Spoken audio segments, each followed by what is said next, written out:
Hello everybody, welcome back to our political statistics class, and this is the first lecture of our second week, and the class is going very fast. So before we go to the topics, I would like to talk a little bit about logistics. There was a problem with one of the students related with the quizzes of the class, and I will encourage you to try to tackle first the multiple choice questions, and later you can try to answer the the kind of essay questions in order to don't have a problem related with the time allotted to answer the quizzes. Okay, I'm gonna try to give you to the whole course other options to make more points, extra points throughout the class. For instance, special assignments or things like that, that everybody has the opportunity to improve their scores of the class. Okay, so we want to talk about this lecture specifically about the reviews of the foundations of scientific inquiry. I'm gonna first talk extensively about the roles of variables in research. Later we're gonna explain some of the criteria that we have to keep in mind when we are formulating hypotheses. And later we're gonna talk about how to control for the other factors that might affect our analysis in scientific inquiry. And finally, I'm gonna give you, or I'm gonna discuss what is the role of the empirical strategy or the research design to maximize causality. So this is going to be the roadmap of this class. We're going to talk about variables, we're going to talk about hypotheses and explanations, and we're going to talk about how to attribute causality, and finally, and threats to causal inference. And finally, we're going to talk about the role of research design as a strategy to try to maximize our causal inference. Okay, and I want to start with this slide and this picture of Archimedes. This is the Archimedes lever, and this remark is very useful for us. He said, or this is attributed to Archimedes: "Give me but one firm spot on which to stand, and I will move the earth." And to some extent, that's what we are trying to do with our scientific enterprises. We are trying to explain something very complex based on these firm spots of evidence that we have and the relationship between this evidence and the theory. A quick summary. Last class, we introduced what is statistics. We talk about populations, samples, parameters, statistics, and we talk a little bit about what is statistics more generally, okay, and what are the epistemological foundations of statistics.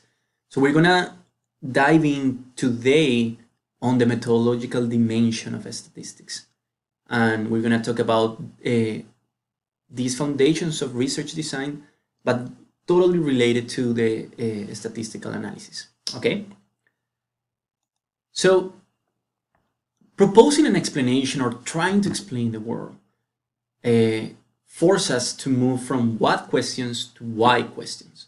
So we don't want just to explain, for instance, what is the state or what is political violence, but we want to move to another kind of questions, more complex, like why these states perform better their duties than these other states, or why some individuals are engaged in political violence, right?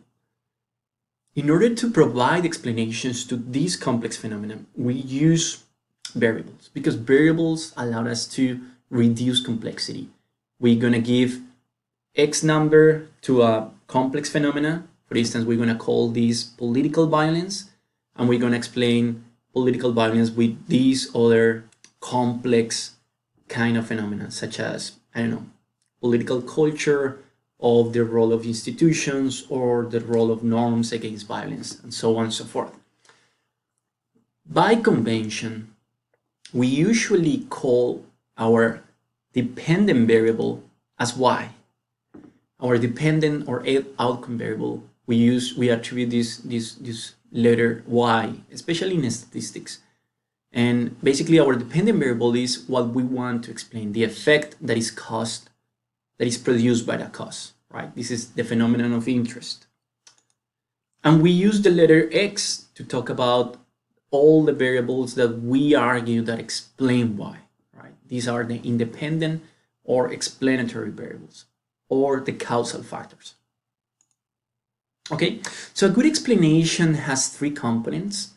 It has an empirical and testable relationship between two variables. So when I propose an explanation, I don't want to say something exclusively to the dependent variable, but we want to say that another variable explains that. And we need to clearly state what kind of relationship these two variables have. For instance, x impacts positively or negatively y. And also we need to be explicit, although we often are implicit, in terms of the groups that are under comparison. And this is important because if we claim that x causes y, is because in the unit of analysis, some groups receive x and others don't receive x, right? So remember that our unit of analysis is what we want to explain. For instance, we want to explain the behavior of individuals, so our unit of analysis are individuals. Or we want to explain why some states get engaged in, I don't know, economic cooperation with other states. So we want our unit of analysis are countries, okay, or states. And this is important to keep in mind when we are making any scientific activity, okay? There are other two criteria that are important for us. The first two criteria are important because it tells us basically what are we gonna measure, what are we gonna study in an empirical research design or an empirical investigation, right? But these other two criteria are critical because they tell us what kind of statistical methods we can use. And the first criterion is the scale of measurement of the variables of interest. So the nominal scale is the lowest level of the scales. It has the lowest mathematical power. It is the less precise. It only tells us values of the categories of interest. And these categories need to be exhaustive at the level of aggregation and exclusive. Exhaustive means that for that level of aggregation, there are no other categories that allow me to explain the phenomenon of interest. For instance, in this case, we use regime. I want to talk about regime types, right? And we can divide the universe of regimes in two types, democracies and non-democracies. And at that level of aggregation, this is a complete set of categories. We can use subcategories of democracy or subcategories of non-democratic regimes to explain more nuance and variation. But for this level of aggregation, those two categories are exhaustive. And exclusive means that a country can only be in one of these two categories. And for instance, Cuba, Venezuela, Suriname, and Ecuador for 2013 were non-democratic regimes. Okay, and the rest of Latin America were democratic regimes. The second level of measurement is ordinal. The ordinal has the previous characteristics of the nominal kind of variables, but we have ascending or descending order. And it, to some extent, tells us that an attribute of the concept that we are trying to explain or we are measuring is more or less present in a particular observation or unit of analysis. Okay, and the example here is again more nuanced types of regimes. You have full democracies, anocracies, which might be called like a semi-authoritarian regimes, and autocracies. The only autocracy in Latin America right now is Cuba, and there are only few full democracies in Latin America. These are Costa Rica, Uruguay, and Chile. And of course, we have United States and Canada in the rest of the Americas. And this is information based on Polity, which is the Polity is a project that tries to measure a regime type in the whole world. The interval level is similar to the ordinal level, but the difference between the two is that in the ordinal level, we cannot say like the distance between an authoritarian regime and a democratic regime make not completely sense. What I mean is mathematically it doesn't make sense in the sense for instance, we cannot say that Cuba is the double of authoritarian than Colombia, for example, because these categories cannot be aggregated. You cannot apply mathematical operations to these categories in that sense, okay? But when we use interval level, the distances or the intervals between each category make sense. Like you can say that, for instance, in this case, Venezuela is 1 point less democratic than Ecuador, because Venezuela has a value of 4 in 2013 and Ecuador has a value of 5. And in this scale, -10 is the more authoritarian regime and 10 is the more democratic regime, right? So the interval scale of measurement allow us to make these kind of comparisons. It tells us how much an attribute is present or not in a particular observation. But in the interval level, it's important to keep in mind that the zero is an arbitrary value. So the zero doesn't make any sense. For instance, if Suriname had a zero value, it doesn't mean that it doesn't have a type of regime. It means simply that it's in the middle of the scale, right? Similarly, when we say that the temperature is 0 grades centigrades, we are not saying that there is no temperature, but we are saying is simply that it's too cold, basically, right? So this is the interval level. The key thing is that the zero is arbitrary. And doesn't mean the absence of something. The ratio scale is the most powerful mathematical scale, because it gives us the more precision and information about the presence of an attribute in a variable.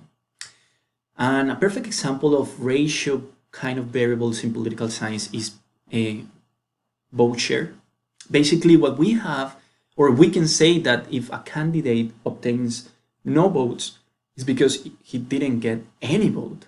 The zero in this case actually means zero, the absence of the attribute that we are interested. And we can say, for instance, that one candidate obtained the double of votes of the other candidate. And there are other variables that we use as ratio variables, such as rates of crime or rates of protest, and so on and so forth. Again, why is this important? This is a summary of probably what you studied in POS401. This is important because when we know the type of variable that we have in terms of the scales of measurement, we know what kind of methods we can use. For instance, we cannot use a linear regression with nominal dependent variable. That's not correct, and you might face problems trying to use this kind of method. Remember that we pay a lot of attention to these assumptions. The linear regression has as a special assumption that our dependent variable is measured in the ratio level.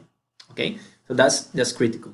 And this is a flow chart of the types of methods, statistical methods that you can use according to the scale of measurement of the variables and the type of relationship of the variables. So our second criterion that is important to keep in mind is the type of parametric relationship between the two variables of interest. What is a parameter? The parameter is basically a mathematical operator that links the two variables of interest. A parameter can be linear, for instance, when the effect of x on y is constant.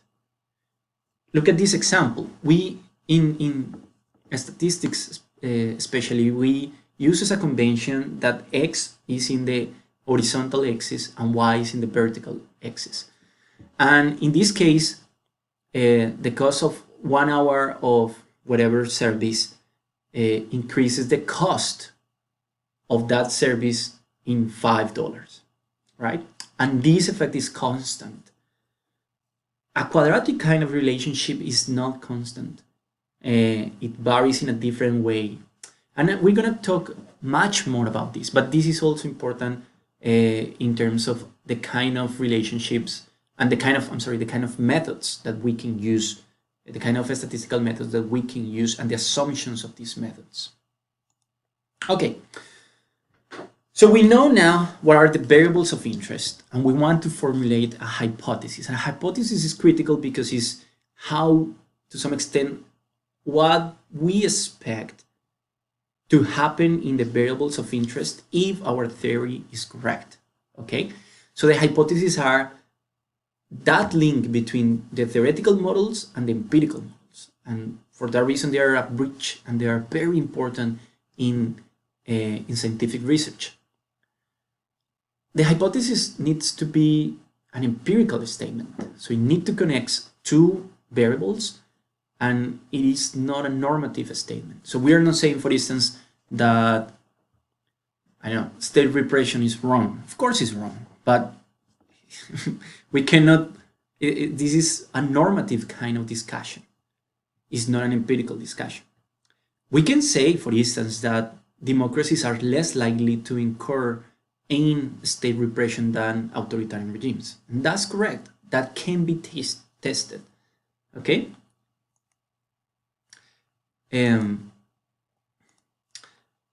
The hypothesis also needs to be specific in the sense that it needs to tell us how X affects Y, right? At least the sign of the expected relationship is critical here. And as I said, it also states a comparison between two groups. Sometimes you don't find this explicit comparison, but an implicit comparison is always on the basis of a hypothesis. Okay? It needs to be general in the sense that we want to explain something, a phenomenon related with the population of study. We don't want to, for instance, if we are studying college students, we don't want to explain why Charles Smith behaves in a certain way, a student from X school. We want to use the example of Charles Smith to explain the behavior of college students. For the reason a bad hypothesis would be a statement trying to explain specifically the behavior of Charles Smith. Okay, I think that makes sense. Hypotheses also need to be plausible in the sense that the hypothesis is supposed to be the logical consequence of our theory. So it's substantiated by a theory. Even if at the beginning that theory seems to make no sense, the idea is that later the theory explains why what we expect to happen to Y and why X is related to Y makes sense, right? And the hypothesis is like a kind of conclusion or kind of the empirical expectation that we have based on our theory, okay? And finally, a hypothesis needs to be able to be falsifiable, which means that you can find evidence to confirm or disconfirm it. If it is something that you cannot confirm, it's not a hypothesis, right? One typical example is the existence of God. Is not something that You can find evidence to some extent if you believe in God, but the key point here is for many people, you cannot find evidence. So it's impossible to confirm it or disconfirm it. So it's not a hypothesis, something that you believe or not. Okay? Okay. But implicitly, we are always struggling against something that is called the null hypothesis. The null hypothesis is this idea that our variable of interest, our causal variable of interest, doesn't have any significant, evident, or discernible effect on y. That's the null hypothesis. If we are not able to reject the null hypothesis, we are in a bad position to argue or to show evidence about our hypothesis. Okay? The old-fashioned scientific method revolves around that idea. How can we reject the null hypothesis or hypothesis zero? And I'm going to give you a basic example. Hypothesis zero is democracy has no effect on state repression. My hypothesis is that democracy decreases the use of state repression. Okay? We usually face two risks in scientific inquiry. We can falsely reject the null hypothesis and state that X has an effect on Y, which is called the false positive, and is false because I am attributing this effect and is a lie. Or we can incorrectly fail to reject the null hypothesis, and we can say that X has no effect on Y, and that's a false negative. Okay? And I'm going to give you a graphical guidance to understand what I mean. You can find a null hypothesis, for instance, in the figure number one. In the figure number one, there's no relationship between X and Y here. Again, as a convention, we use X in the horizontal axis and Y on the vertical axis. So here, any change in the value of X has no effect on Y. In figure 2, for instance, there is a positive relationship because as the value of X increases, the value of Y increases. And the figure number 3 is an example of a negative relationship.